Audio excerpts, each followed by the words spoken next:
চূড়ান্ত সীমায় পৌঁছেছে মধ্যপ্রাচ্যের উত্তেজনা। যুক্তরাষ্ট্রের প্রেসিডেন্ট ডোনাল্ড ট্রাম্প ইরানের দিকে বিশাল নৌবহর পাঠানোর হুমকি দিয়েছেন, আর সেই হুমকির জবাবে এবার হুঁশিয়ারি দিয়েছে তেহরান। ইরানের পার্লামেন্ট স্পিকার মোহাম্মদ বাগের গালিবাফ বলেছেন, যদি যুক্তরাষ্ট্র যুদ্ধ শুরু করে তা কিভাবে শেষ হবে তা ট্রাম্প নিয়ন্ত্রণ করতে পারবেন না।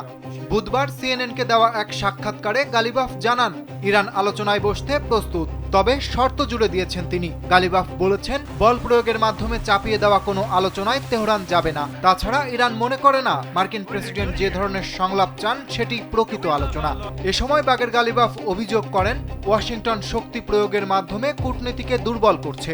ইরানের সঙ্গে ষষ্ঠ দফা আলোচনার মাত্র দুদিন আগে যুক্তরাষ্ট্র আলোচনার টেবিলেই বোমা ফেলেছে।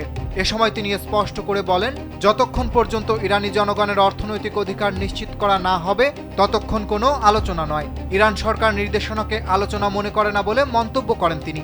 এছাড়া সামরিক চাপের মধ্যে চালানো আলোচনা উত্তেজনা আরও বাড়াবে বলে মনে করেন গালিবাফ। তার ভাষ্য, যুদ্ধের ছায়ায় পরিচালিত আলোচনা কেবল উত্তেজনাই বাড়ায়। যদি ট্রাম্প নোবেল শান্তি পুরস্কার চান তাহলে তাকে তার চারপাশের যুদ্ধবাজ ও আত্মসমর্পণের পক্ষপাতীদের থেকে দূরে থাকতে হবে। এর আগে ট্রাম্প সময় ফুরিয়ে যাচ্ছে বলে হুঁশিয়ারি দিয়ে তেহরানকে আলোচনার টেবিলে আসার আহ্বান জানিয়েছেন।